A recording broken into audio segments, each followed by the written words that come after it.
According to Brahmananda, one of the advanced students of Sri Ramakrishna,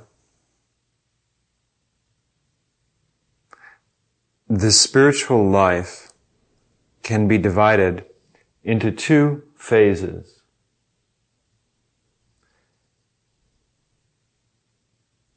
The first section or phase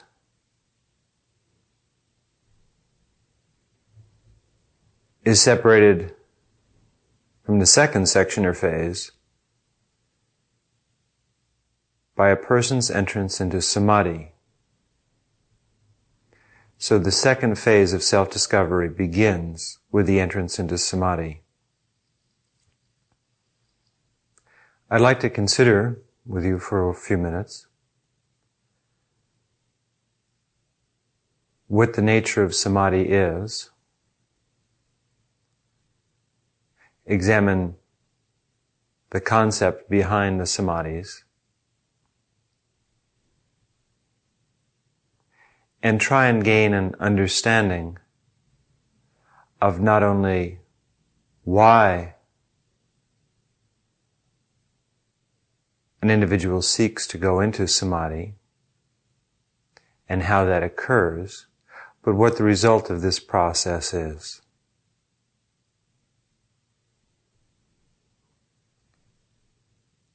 There are four basic states of awareness that a human being experiences. The first is the waking state of consciousness. The waking state of consciousness is that awareness, or that field of awareness, that aggregate of awarenesses, that you experience when you're awake and your mind is active.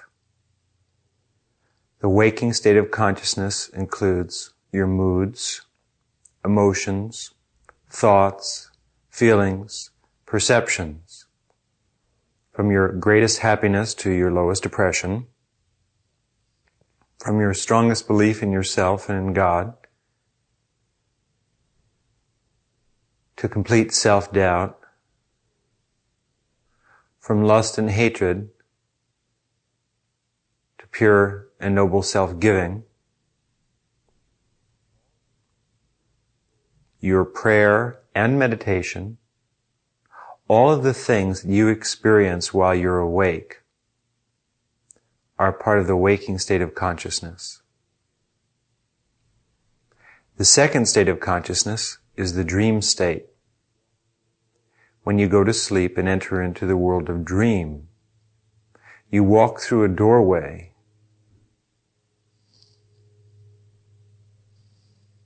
into another type or level of existence.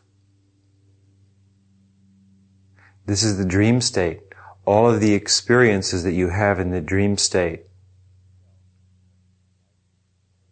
whether you are experiencing yourself as you are in this lifetime, that is to say in the dream, you conceive of yourself as the same person you are now with the same name, the same identity who's in a dream having experiences, or if you dream yourself as something else. Sometimes in a dream you may find that you're another person who's having the experiences within the dream. Regardless of what experience you have in the dream, whether it's a frightening dream, a happy dream,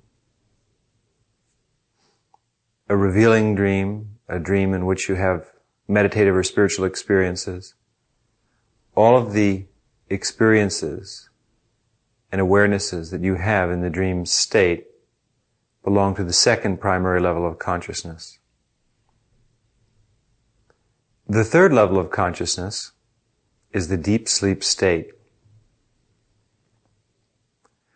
When you are neither awake nor in the dreaming state, you are said to be in the deep sleep state. That is to say, your body is asleep, but you are not dreaming. In the deep sleep state, there is no sense of I. the ego is not operative. The ego is the identity, the I, the sense that I am, I exist, I am a certain way, I am not another way. This is the ego sense, the sense of I. When you're awake, naturally, in the waking state, there's a sense of I. It is you who are listening to this tape. It is you who are having the experiences that are occurring to you right now. It is you who reflect on the things that have occurred in your past. It is you who project or consider the future. You are the experiencer. You are the doer. You are the recipient of actions. That's the sense of I that you have in the waking state. In the dreaming state, it's the same thing. You may dream yourself, or as I suggested before, you may dream yourself as another person or another being, but still, whomever is experiencing the dream has a sense of I. I am the experiencer of the dream. I am the person or the being who is in this dream, who's passing through whatever world or reality you're in the dream state. But in the deep sleep state, there is no I consciousness. One merges into a third level of awareness, which is egoless. Almost all human beings spend their lives and lifetimes revolving between these three states of awareness. And even most higher spiritual experiences, that is to say, experiences that a person has in meditation and through prayer, or just spontaneously, we would class as having occurred in the waking state or in the dreaming state, because while you are having a spiritual experience of some type, suddenly you're feeling ecstasy, suddenly you feel yourself merging with the light of God. Your awareness has quadrupled. You're seeing into alternate realities. You're feeling a deep peace, joy, power. Whatever it may be, there's still a sense of you as the one who's having the experience. Without that sense of you, there's no one to relate the experience, to remember the experience. So that's why we class your higher spiritual experiences in the waking state, or, of course, you can have them in the dream world too. The dream world is a real world, as real as the waking world. It's a different plane of awareness. We call it the astral worlds, in which you can create, just as someone can make a movie and can create a world in that movie with scenery and lighting and actors and actresses, scripts, and so on. So each night when you go to sleep, you do the same thing. And actually you do the exact same thing when you're awake. There is really very little difference between waking and dreaming. But more on that another time. In a person's cycle of incarnations, after you've had many, many lifetimes, and you've moved into the third cycle of incarnations, the higher spiritual incarnations, a person will have a continuous flow of spiritual experiences. They've dedicated their lives to self-discovery. They're meditating each day and going deeper within themselves. They're learning to find a deeper purpose and meaning to life.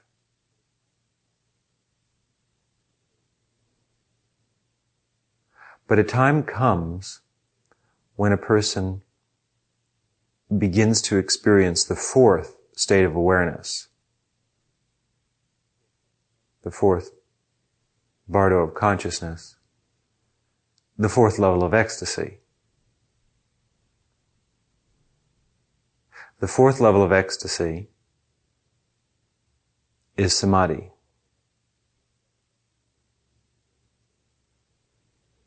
The first level of ecstasy is the waking state. The second level of ecstasy is the dreaming state. The third level of ecstasy is the deep sleep state. The fourth level of ecstasy is samadhi and the supraconscious states.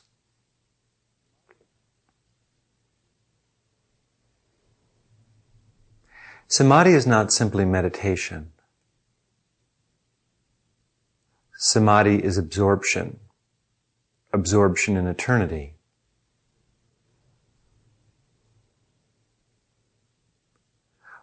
There is no difference between samadhi and the supraconscious states.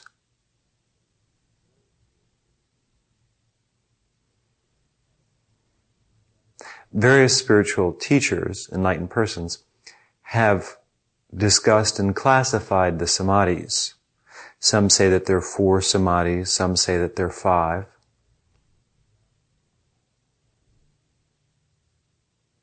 Some say that there's something beyond samadhi called nirvana. Now, to begin with, you must understand that when we discuss the samadhis and the supraconscious states, that it's really impossible to pin down what they're like. Because when we're discussing them, we're looking at them from the point of view of this world. That is to say, you are listening to what I say, and as you listen to what I say, you are analyzing, feeling, weighing, trying to come to grips with it. As you should be. So the perspective that you have in your examination of the samadhis at the moment is that of a perceiver. You, the ego, the I consciousness, are turning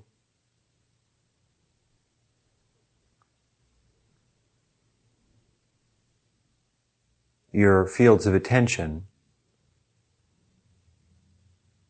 in the direction of the samadhis. But it's impossible to really understand the samadhis through the ego sense.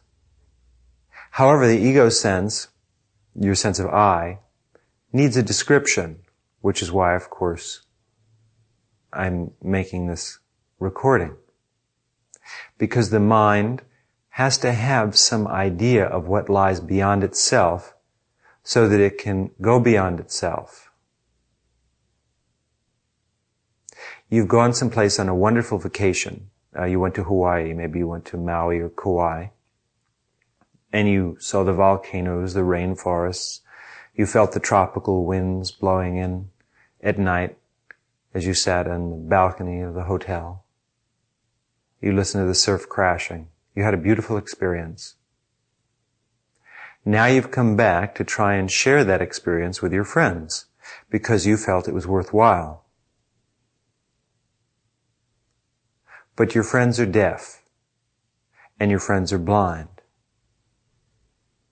They've never seen, they've never heard.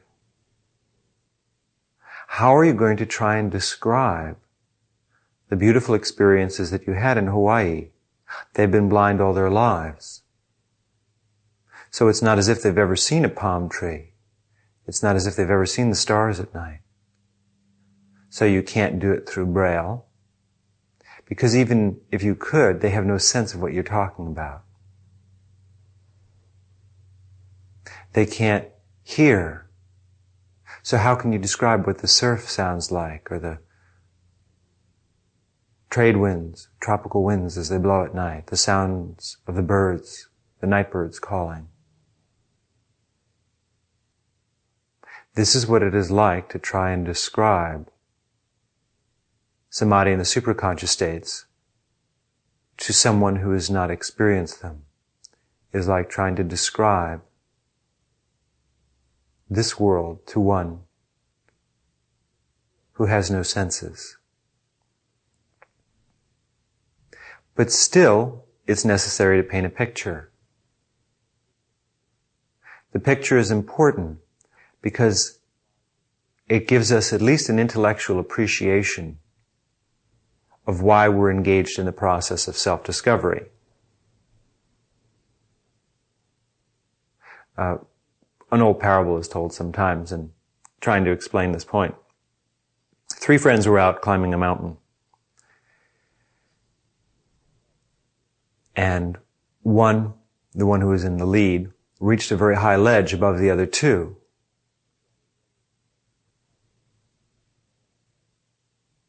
And he looked down to the others and said, God, this is the most beautiful thing I've ever seen.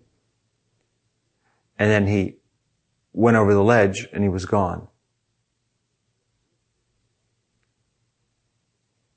The other 2 didn't know what to do at first, so one of them, the next one in line, climbed up and peered over the ledge and said, oh my God, this is the most beautiful thing I've ever seen. And then disappeared. The third person had to decide if they wanted to see what was over the ledge. They had to climb up themselves and see. Or they could just go back down the mountain without knowing.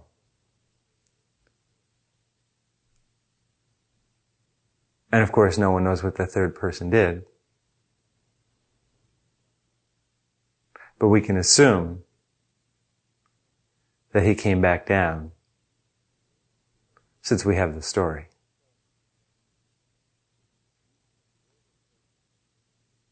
So, you can observe a person go into the supraconscious states. You can watch them dissolve. They can't explain to you what it's really like. But if you sit and meditate with someone who is in Samadhi, who goes into the supraconscious states, a field of energy is generated around their being that is so strong that you will experience to some extent what it's like. You'll get a feeling for it.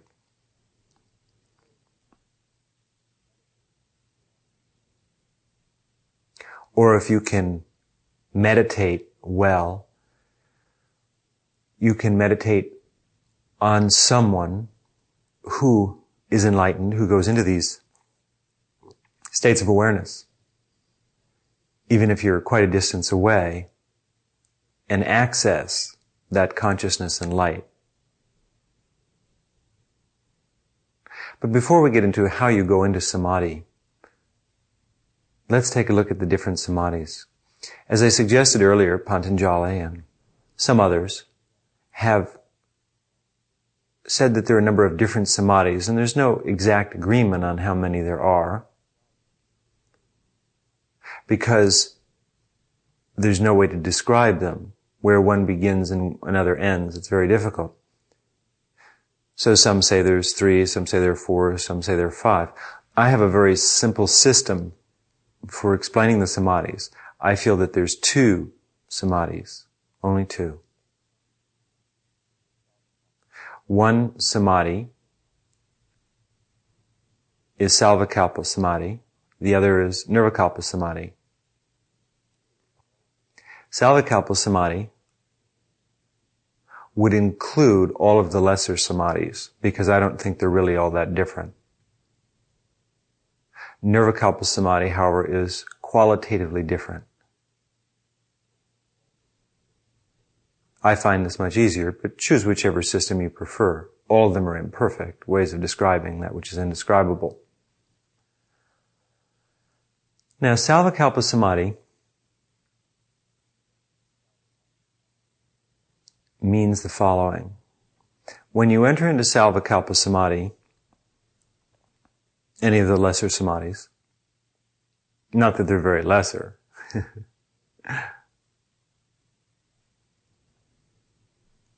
you merge with eternity. You become God. In most advanced states of meditation, a person meditates on God or truth, light, joy, nirvana, the Buddha, the Christ, whatever it may be. And as they meditate, they have experiences. But there's always this sense of being the enjoyer. I am enjoying eternity. I am experiencing the ecstasy of existence. It's all pervasive. And there's an awful lot of it. There's a reservoir. It's filled with wonderful, clear, pure water, and I'm sitting here drinking it. Some days I drink more, some days I drink less. That's meditation. Savikalpa Samadhi, the difference between advanced meditation, which is drinking a lot of this pure water, which is more than most people do who don't drink at all, or don't even know that there's pure water to drink, or run away from it, or shoot those who drink it and oppress them. Savikalpa Samadhi means not simply sitting around drinking lots and lots and lots of this water, which has a purifying effect on one's life and one's being and gives you strength and clarity, which is advanced meditation, which occurs after many, many years and lifetimes of spiritual practice. Savikalpa Samadhi, in other words, doesn't just mean having a really high meditation where the room fills with light and everything is bright and shiny and you feel one with the Dharma and the flow. That's not Savikalpa Samadhi, that's a high meditation. Savikalpa Samadhi means that you lose your individual awareness as a person. You no longer have a name, an address.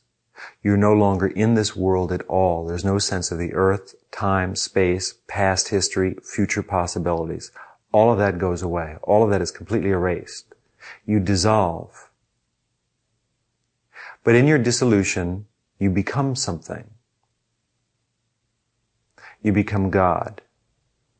You become eternity.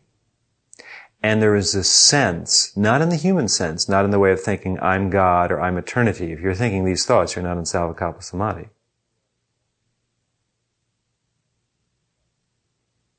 But as you are the all-pervasive existence, that existence has an awareness which cannot be described in words. That is Savikalpa Samadhi. In other words, you are no longer drinking the water. You jumped in the water and dissolved in it.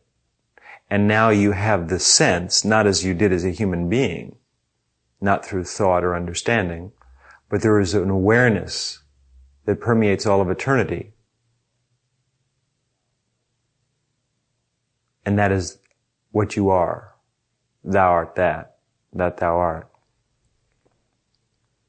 And that sense of that timeless perfection which you are, again, not from the human point of view, that's Savikalpa Samadhi. You have become God, in other words. You've become eternity. And you're conscious of that, not again in the way that most people are conscious. Remember, this doesn't mean that today you sat down and had a wonderful meditation and you just felt ecstasy everywhere. You felt the pure joy of perfection. Light was everywhere. There was nothing but light. And that's not it. As long as you're still having these types of perceptions, you're having very wonderful and very advanced meditations, and that's quite fine. But you haven't come near the samadhis yet. In the samadhis, there is dissolution and undifferentiated reality. There's no sense of light. There's no sense of joy. There's no sense of God. There's no sense of perfection. There's no sense of bliss. There's no sense of peace. All these are experiences that are had by an individual. But you are no longer an individual. Your individuality melts and merges with eternity. Some people fool themselves and they think that they're going into samadhi. But one thing I can tell you about samadhi is it's not pleasant. It's not happy. It's nothing to look forward to. It just is. Nor is it unpleasant. Nor is it something not to look forward to.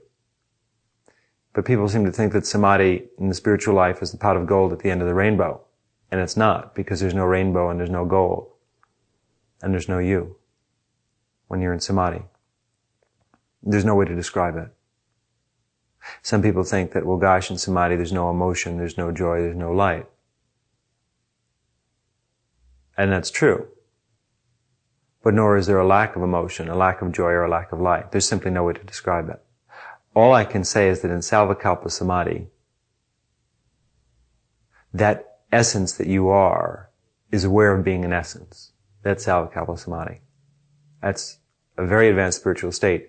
And if you were capable of going into Savikalpa Samadhi in this life, if you attain that, then I would say that you were enlightened. partially enlightened.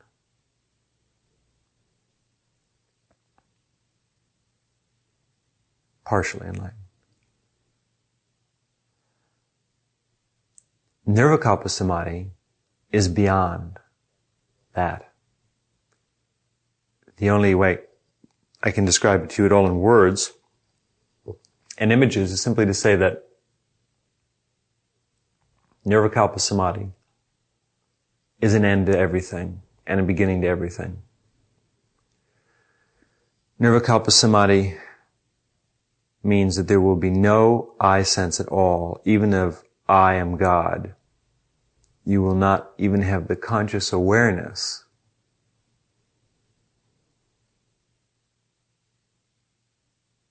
of being an undifferentiated reality. It's beyond the knower and the known. It's beyond the subject and the object.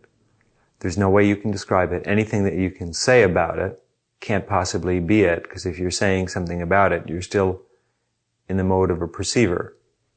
It's only when the perceiver goes away completely that Nirvikalpa Samadhi exists. Nirvikalpa Samadhi means the seedless state. That is to say, nothing grows from it. If you have a seedless orange, you can't grow an orange tree from it. Nothing comes forth from it. There are no karmas. Whereas in savikalpa Samadhi, something comes forth from it, because there's still a sense of perception. Perception generates karma. But in Nirvikalpa Samadhi, there's absolutely nothing. Nothing whatsoever. So Nirvikalpa Samadhi is nirvana. I see that the terms are interchangeable. Nirvana is basically a Buddhist term, which means the extinction of the self, which does not necessarily mean death as we have come to know it. Some people think that nirvana means an end to all things, an end to all life, sort of perpetual oblivion. But perpetual oblivion is just another idea. Perpetual oblivion is another thing that someone could experience. That has nothing to do with nirvana or Nirvikalpa Samadhi. I use the two terms interchangeably.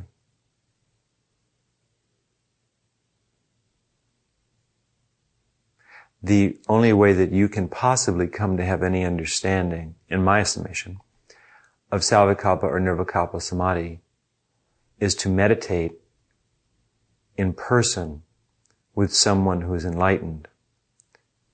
A partially enlightened person, we would say a saint, is someone who experiences savikalpa Samadhi. A fully enlightened person, someone we would say is self-realized, is someone who enters into Nirvikalpa Samadhi. When you enter into Nirvikalpa Samadhi, you never come back.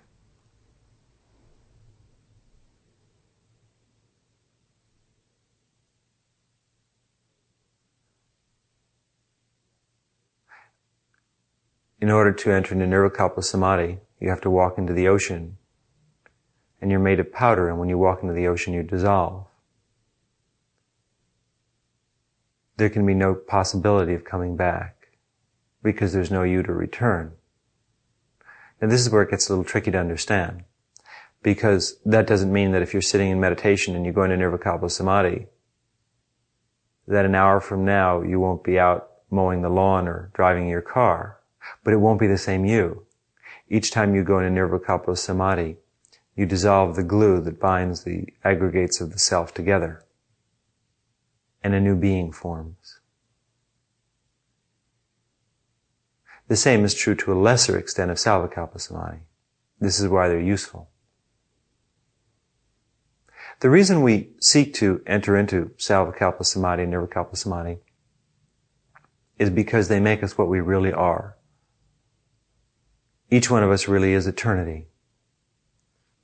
But we're caught up in a human form. We're locked into an idea of ourselves and reality, which is developed over countless lifetimes. In order to become enlightened, to achieve perfection, to go away from all the misery and suffering of human life, it's necessary to go into samadhi. Again, samadhi is the culmination of lifetimes of spiritual practice and meditation. It's nothing that you will experience after 4 or 5 years of meditation. After many, many years of meditation, you will begin to experience savikalpa samadhi. If you've had many years of meditation in other lifetimes. If this is your first lifetime meditating, it is extremely unlikely that you will experience samadhi in this lifetime. You'll experience very, very advanced states of awareness, blissful beyond description, ecstasy that's unfathomable, knowledge that's impossible to describe. So don't feel that if you're not entering into the samadhis that you're missing anything exactly. It's not that way. Just to move into the advanced states of meditation takes many lifetimes and many years. And if you never exactly went further than that, that would be more than enough. I mean, you'll experience ecstasy. The samadhis are beyond that. They're beyond. The samadhis are like the highest peaks in the Himalayas. You can have climbed many, many mountains and enjoyed all the mountains and had wonderful experiences and feel your life is complete. The samadhis don't make your life complete. They're beyond life and they're beyond completion. And the way you learn about them is by sitting and meditating with someone who's in those states. That's how you learn to go into samadhi. It is possible to go into samadhi on your own. Let's say, in other words, this is an incarnation in which you're meditating. You've meditated in other lives, but you have not experienced the samadhis. Now, in other words, this is the first life that you're going to enter into savikalpa samadhi.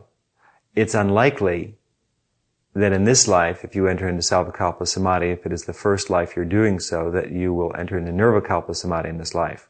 It might take you another 100 or 1,000 lifetimes of passing through savikalpa samadhi. It is possible to do it in that same life. But that isn't what usually happens. Usually there are many lifetimes of entering into savikalpa samadhi before the final entrance into nirvikalpa samadhi, into nirvana. There are many lifetimes of being a saint before you become a perfected being. Or before you perfected your being. Actually, I don't think there are any perfected beings. I think everyone's a perfected being. No matter where you are or what you are. We're all perfected beings. Perfect at being what we are now, which is all there is. But that perfected consciousness, that lack of awareness of all that is transitory, is samadhi. And it's of great advantage to someone because the reason that you suffer, the reason that you are deluded in maya, in illusion, that you have all kinds of problems, is largely because of what they call the samskaras. The samskaras are the past life tendencies. These tendencies are not so much habits in the sense of, well, for the last 50 past lives, I've always gotten up on the left-hand side of the bed. Now in this life, I do the same thing because I'm drawn to do that. Habits of the personality are something that develop within an individual lifetime. The habits that you now have are habits that really developed within this life. Phobias and fears and all these sort of things, in most cases, occur in this life. Once in a while there is a carryover. Once in a while a person might have a fear of drowning or tidal waves or something like that because in a past life they had an experience where they drowned or went through a tidal wave or something like that.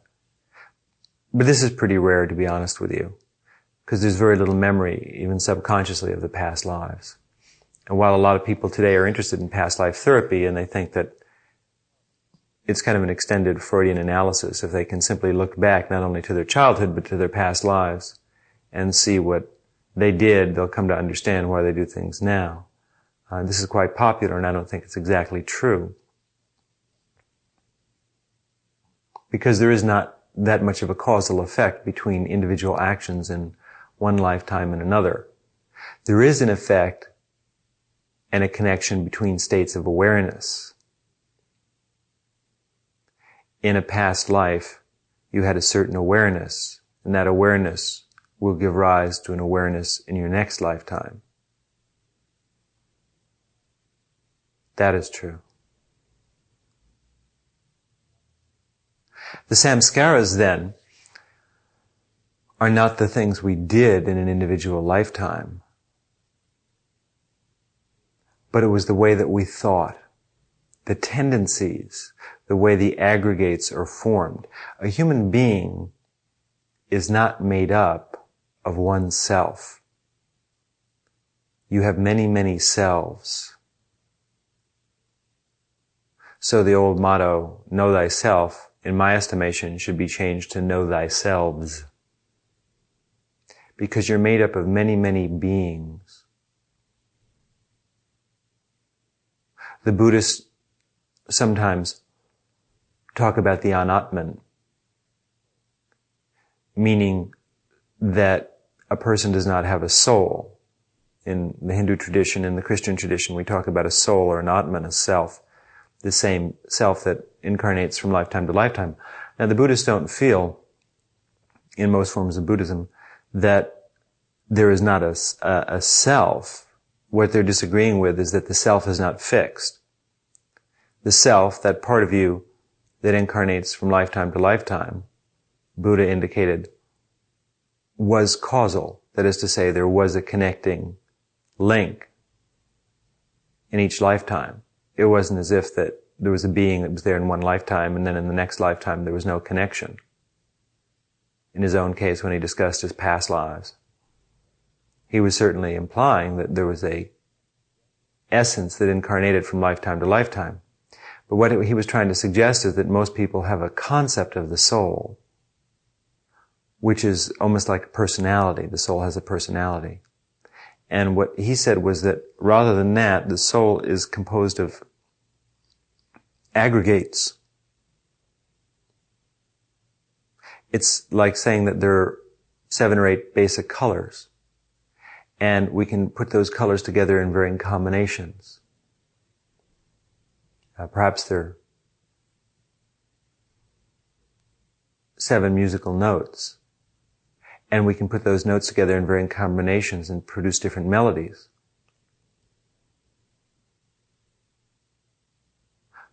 So in each lifetime,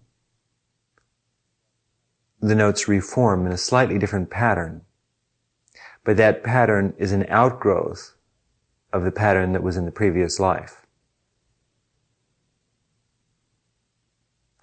Imagine that in the first few incarnations,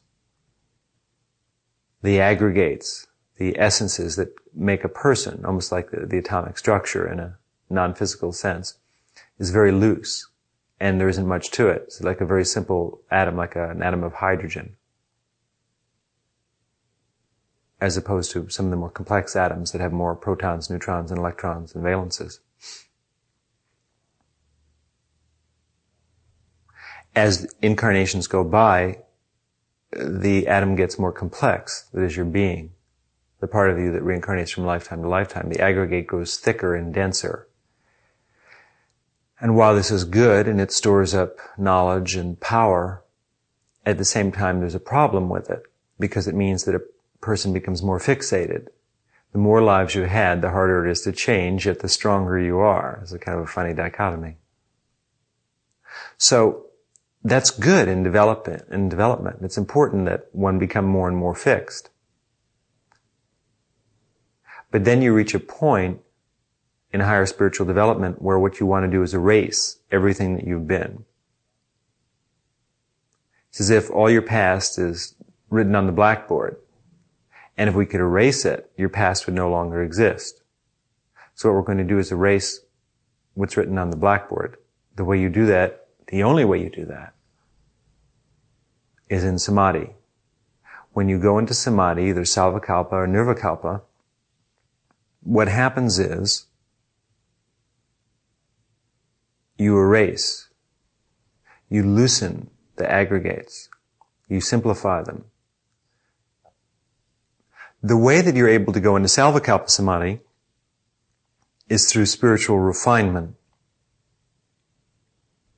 After many years of meditative practice and many lifetimes of meditative practice, you gradually loosen the ties that hold you. Imagine that you're a balloon, the big balloons that people ride in, with a little basket underneath. And you're sitting waiting to take off, but you have all these sandbags, and they're so heavy, and there's no way the balloon can take off. Try though it might.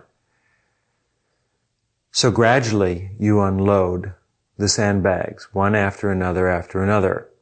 Each time you meditate, this is what you're doing. You're unloading the sandbags that hold you down to the ground. Now, after you've unloaded the heaviest, bulkiest ones, let's say that they come in different sizes. The first ones weigh 100 pounds, and there's some that weigh 50 pounds, 20 pounds, 10 pounds, 5 pounds, 2 pounds, and so on. So let us say then that the initial ones weigh the most. Once you get rid of those, then you start to float up a little bit in the air. Then in order to go higher, you drop some of the ones that maybe just weigh 20 pounds or 50 pounds. Then in order to go higher, you drop some of the ones that weigh 10 pounds, then 5 pounds, and so on. Until all you have left is the balloon in the basket itself. Then you drop away the basket and hold on to the balloon. And then if you go high enough, the balloon disappears and you with it. Gone, vanished without a trace. No one can say where, which doesn't mean that there isn't a where, it's just not visible to the human eye. So in meditation, as you meditate now and in other lives, what you do is you get rid of the gross obstacles that hold you down, the biggest ones. Once you've gotten rid of those, then you can begin to meditate more freely and you'll experience more light and perfection in your life. Then you have to start to work on the 20-pounders, which you do in advanced meditation. Once you work through those, then you've just got some very light ones. And then you have the basket. You drop the basket. That's savikalpa samadhi, is the basket, the thing that you ride in, the personality form. And then there's just the balloon, and you're soaring at an incredible rate. And then when the balloon dissolves completely, it's gone. That's nirvikalpa samadhi. The things you're dropping are idea forms and aggregates from your past lives. Ways of seeing, believing, feeling, ways of looking. In other words, states of consciousness that you fixated on.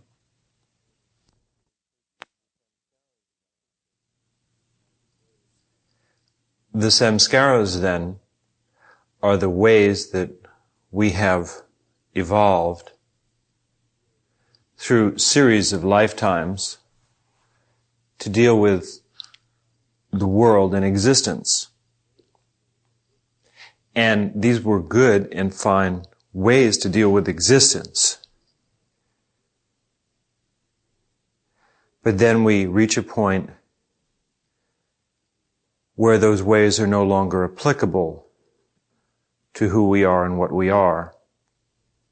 In other words, it was necessary for us to learn a certain art, a certain way of dealing with life and the world and reality that has caused us to reach where we are now.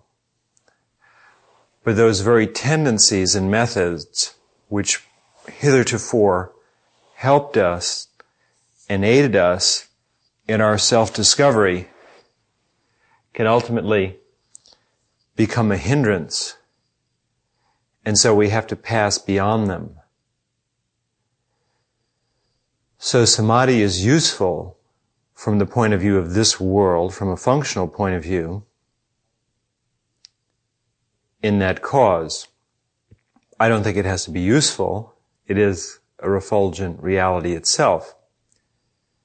But in terms of the linear evolution of a being, when you start to go into samadhi, you cast off all the things that you've learned, all the selves that you've been, so that you can become what you truly and really are. That, you might say, is the purpose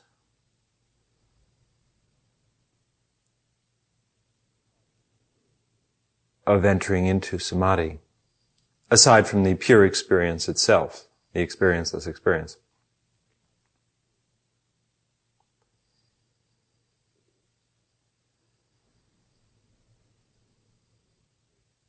The supraconscious, which is what we experience in Samadhi, the supraconscious states, and then beyond them, which is nirvana, which is indescribable,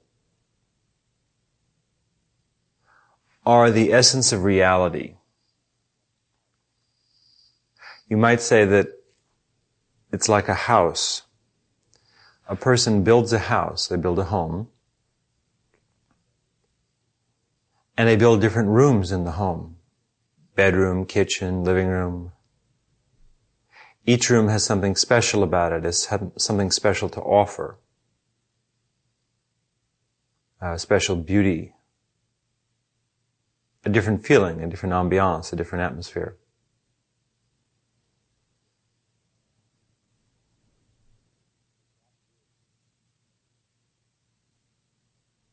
But that which is the space within all the rooms,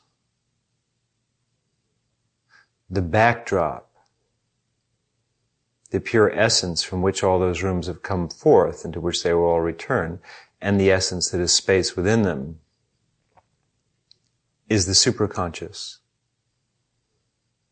The supraconscious and the void are interchangeable terms, as are full enlightenment and self-realization. In my estimation, enlightenment, we could just say enlightenment itself, which would imply full enlightenment, and self-realization are interchangeable terms, or God-realization. These all mean the same thing. It means that a person has integrated their consciousness with existence so there's no longer a separation.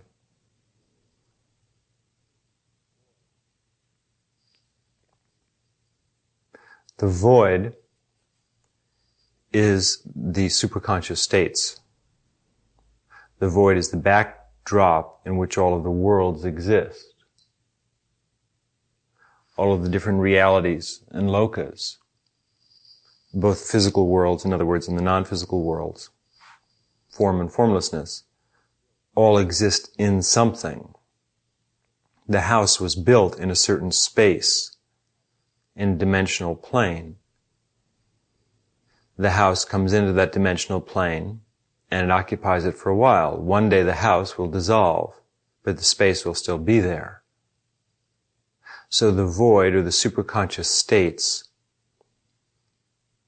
are the space in which existence is. Existence and non-existence are like houses, or rooms in houses. They come and go. But the void is the backdrop, the supraconscious states. Nirvana is beyond that. Down the street and to the left.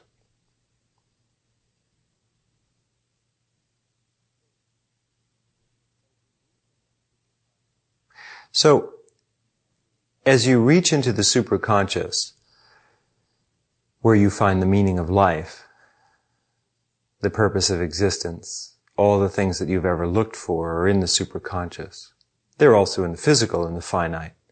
They're also in the waking state, in the dreaming state, in the deep sleep state, but they come into their absolute fullness. All the knots of existence are untied. Everything is clear and becomes what it truly is in the supraconscious. The way that you enter into the supraconscious is, of course, as I've suggested, for many, many lifetimes, one just evolves through the basic incarnations. Then you move into a set of incarnations in which you're seeking spiritually, praying, meditating, things like that. Then there'll come an incarnation where you will find and study with an enlightened teacher. The enlightened or self-realized or God-realized teacher, interchangeable terms. is someone who teaches you how to enter into the supraconscious. The way they do that is really not so much by teaching you how to enter into the supraconscious. That's part of it. But the first part of the training really is to teach someone how to let go of all the weights. The weights are the attachments. It's very difficult to describe or explain this, but a self-realized teacher, such as myself or someone else who does the same things, has the power, or the power operates through them, to bring a person into the supraconscious. Let us say, for example, that Susan wouldn't have been able to go into the supraconscious states for 50 more incarnations at her current rate of evolution. But if Susan comes to see an enlightened teacher, a fully enlightened teacher, if Susan is receptive and meditates and has somewhat of a developed consciousness to begin with, the enlightened teacher can project Susan, can lift Susan temporarily into the supraconscious. If you're at a football game and you're a child and everyone's standing up and you can't see, your father can lift you up, or your brother. And even though you're not tall enough to see, and it might have been many years before you'd grow that tall to see over the others, your brother or father can lift you up or put you on their shoulders so that you can see. Then you'll understand. So what the enlightened teacher does is to lift the student up so that they can see. And then the student has to go through all the various stages and steps of letting go of all those weights. No one can do it for the student. The teacher can point the way, but the student has to do it themselves. The ability of the teacher to project the student into the alternate realities, into the supraconscious states, is dependent upon the student's receptivity. So if I'm conducting a public meditation, let's say, and 500 people come, and I'm meditating on all of them and trying to do my best for all of them, there may be 5 or 10 people who've meditated a great deal in past lives or in this life who are very, very receptive. And it's very easy for me, because they've already let go of a lot of the weights, to move them into the supraconscious. Some people who are just enshrouded in Maya, they just have nothing but weights, it's harder. You can give them a glimpse, but they won't see as much. So what you do as a teacher with your students is you give them constant glimpses. You move them into the alternate realities constantly.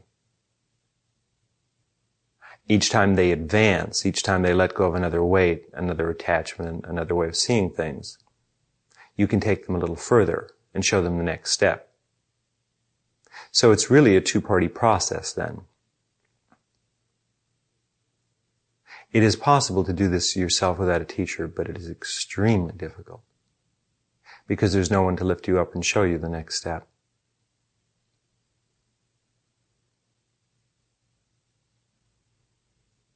But it can be done.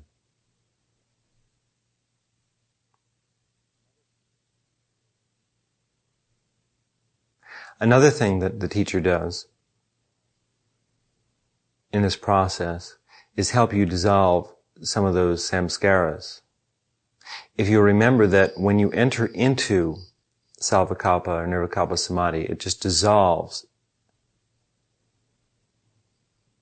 these weights. Each time you go in, it dissolves more weights. Enlightenment doesn't occur all at once. There isn't one day when suddenly you achieve full enlightenment. Enlightenment has occurred over a period of time. In Zen, we talk about satori and experiencing satori. Satori is savikalpa samadhi,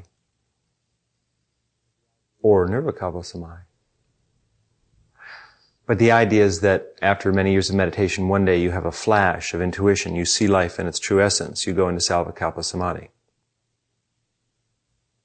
And just one experience in savikalpa samadhi will change your life.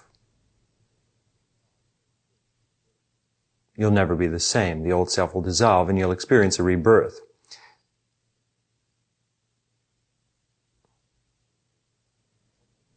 in this life. You'll be reborn and transformed. Once, though, is not enough, as Jackie Suzanne told us. You may change and develop one new self. You may have one rebirth. But it's necessary to have that experience repeatedly, to dissolve yourself again and again in the white light of eternity. Each time you do that, a more refined self will return. Until finally the self is just a thin film. Just enough self to exist in this world and transact with the world, and no more.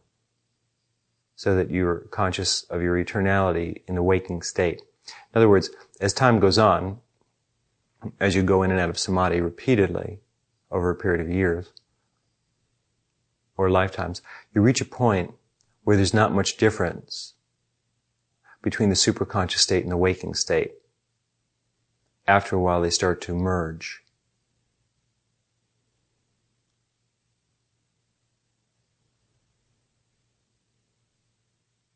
In my own case, I had achieved enlightenment, or enlightenment occurred in past lives.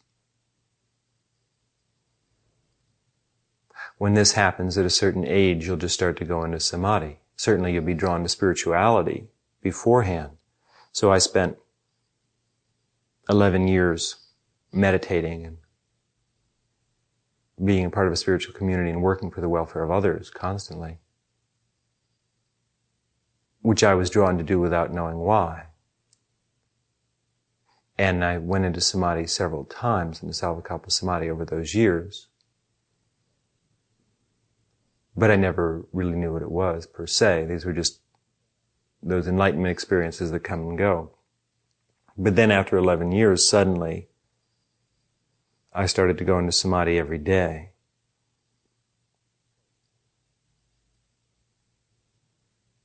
Starting really in 1980.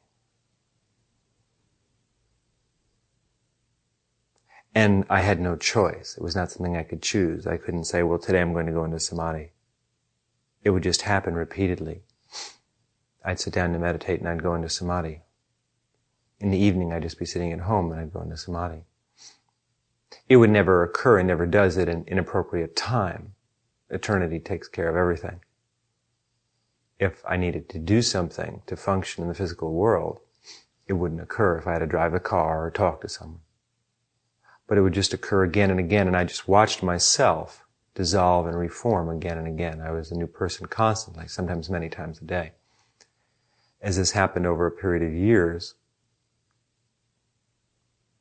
there was less distance between the enlightenment that was within myself from past lives, we might say. This is a way of course, trying to describe something that's really impossible to describe. And that which I was in the waking state, so that now I'm always in a perpetual state of enlightenment.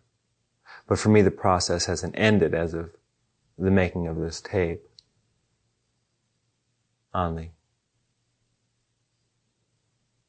10th of September, 1982. Still, many of the powers that I developed in past lives and just the integration of that enlightenment is continuing,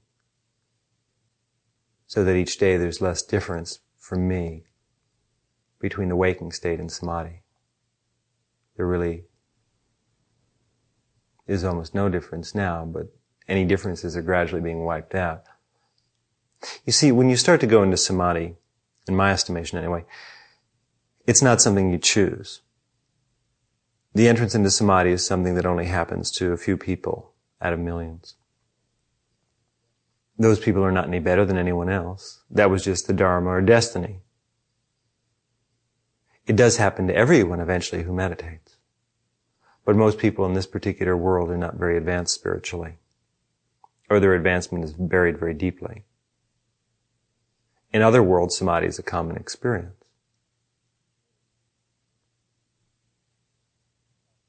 Nirvikalpa samadhi, of course, is not common at all. Savikalpa samadhi is common in the other worlds, the other planes of reality. Non-physical beings go into savikalpa samadhi all the time. They exist in it, many of them. But nirvikalpa samadhi is rare, full enlightenment. Because then the world dissolves and eternity dissolves. Life dissolves, death dissolves, God dissolves. So when this starts to happen to you, which it will one day, you won't be able to start it or stop it. It's kind of like a terminal disease. Your old self is dying completely, and it happens in stages. To reach that point, though, to get the process going, it's necessary to find an enlightened teacher. Because when you work with an enlightened teacher, it's kind of like a mini samadhi. Coming back to the analogy that I was using before, being held up by your older brother so you can see above the crowd. Well, it's like that, but it's a little more. It may take Susan 50 more lifetimes before she starts to go into samadhi, just meditating every day. But if she meditates with an enlightened teacher, she may do it in this lifetime. Now, the only reason Susan would have an enlightened teacher is owing to past births. In past lifetimes, she's done pretty well spiritually. That's why eternity would direct her to an enlightened teacher, and she'd recognize an enlightened teacher in this lifetime and work with him. Because when you meditate with someone who is in the samadhis, who's absorbed in nirvana, particularly if you can meditate with them physically to start with, once or twice a week, to be in a room where they are, to be in that field of energy, there's a parameter of energy that's projected around them for a certain distance, almost a radiation. And if you sit in that and meditate, if you can make your mind quiet and absorb that, it's as if you yourself were going into the supraconscious. It brings you into the supraconscious just to sit in that light. It doesn't really matter whether the teacher is meditating or not formally, because the teacher is always projecting that light. It's always coming through them if it's a truly enlightened person. And if it's a truly enlightened person, they're not making a big deal out of themselves. They just accept it. They're just an instrument of eternity, and that's that. But nevertheless, there's an operable result. If you can access that energy, it is to your advantage if you seek enlightenment. The more you can meditate with them, the better for you. Because just to be around that energy causes tremendous transformation. It helps loosen the glue of the self that's binding you to this world and this life, to the attachments and all that stuff. But some people think if they just sit with an enlightened teacher, that's all that's necessary, which is nonsense. That will make it possible for you to make your changes. It'll make it easier. You can do them more quickly, but still you have to work out your own liberation. That is to say, you have to go through all the experiences. You have to learn and grow and develop. So when the time is right, when a person is really ready to begin the higher study, the graduate school of self-discovery, they will find an enlightened teacher and work with that teacher. And as they work with the teacher, as they spend time with them, as they're around the teacher when the teacher is in the state of awareness, they'll make very fast spiritual progress. Then they learn to develop an inner connection with the teacher. That is to say, after spending a couple of years doing that, let's say 4 or 5 years, a person is then able to inwardly contact that state of awareness. You may be 1,000 miles from the teacher,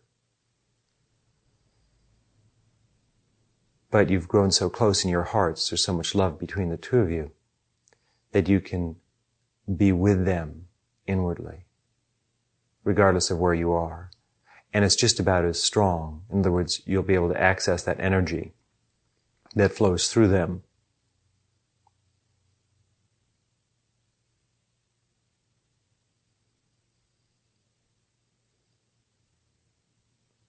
And then, of course, one day you learn to not have to go through the teacher as a source, but to deal directly with eternity without going through a form. That happens when you become enlightened. And then you'll reflect the light of eternity to others. Or just shine. Or just shine. So samadhi and the superconscious is all there really is. It is the fourth level of ecstasy. It's that which you seek, that which you'll become. It's inevitable. It's your destiny. It's just a question of when. But if you wish to make the time stand still, as it were, then you should follow your heart.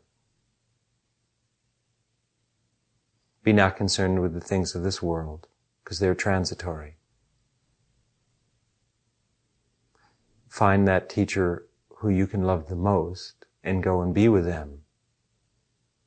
Listen to what they say, but more than what they say, because they just try and, as best they can, to explain to the blind and deaf things that can't be explained. And there can be all kinds of misunderstandings if you pay too much attention to their words, because remember, they're just ad-libbing most of the time. They're just trying to wing it and say, hey, folks, there's no way to really explain this, so I'll explain it one day one way, and I'll explain it another day another way. And if you compare both days, you may say, well, gosh, he or she, or, they're contradicting themselves. Not really. There was no way to explain it accurately on any day, so you just do the best you can, depending upon the receptivity of the audience and what's at hand, the culture you're in, and so on. But don't really worry about what they say so much. Listen to what they don't say. And not only to the teacher, but to eternity itself. The teacher is just a direct form for you for now, kind of a surrogate, who helps you just become aware of what you really are. And the teacher isn't really even there much anymore. They're just dissolution in manifest form. So samadhi and the superconscious. Not really much you can say about it, except you can definitely direct a person towards it. Point the way. Give encouragement. Correct things that will not lead to enlightenment. And of course, if one is enlightened, you can just be a channel of that light of samadhi, that perfect bliss, that fourth level of ecstasy, so that others can come into that light and, like a moth to the flame, be burned up.